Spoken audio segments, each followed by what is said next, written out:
Hey guys, this is Jay Mills from iPhoneblogger.com. Today I'm going to be showing Verizon 4.2.7 users how to do an untethered jailbreak with Sn0wbreeze 2.6.1, which was just released by I Hate Snow.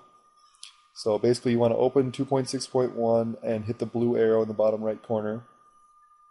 And on this next page you want to select your 4.2.7 firmware file that you downloaded from the link in the post. You can either browse for it or you can drag and drop it. After it's done identifying your firmware file, you'll see this check mark that says it's been verified. That means it's good to go.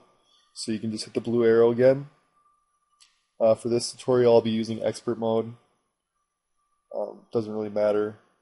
If you don't know what any of the settings are for expert mode, don't change anything. Just leave everything as default. And basically, after you do that, you can just hit build IPSW on the bottom, hit the blue arrow again, and at this point it's going to build the firmware for you. I've sped the video up so it takes a lot less time, but it takes about 7 minutes or so, so you can either sit there and watch it or you can play Pac-Man.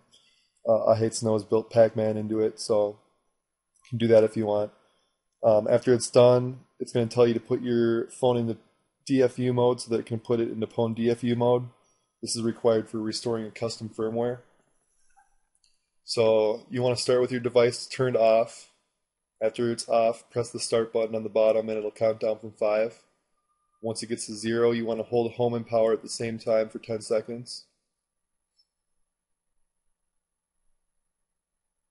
Then after the 10 seconds is up, just release the power button like you see on the animation, and continue holding the home button for another about 10 seconds or until Sn0wbreeze detects your phone, which it just did. So now it's running iRev, which puts the phone into a Pwn DFU mode. So that's what that little pop-up there is telling you, that it's now in a Pwn DFU state. So you can now go into iTunes and restore your custom firmware file that's now on your desktop. So just open up iTunes, hold down Shift and click the restore button. And then you're going to want to select your 4.2.7 firmware and restore it. And that's it. After it's done restoring, you'll be untethered on 4.2.7.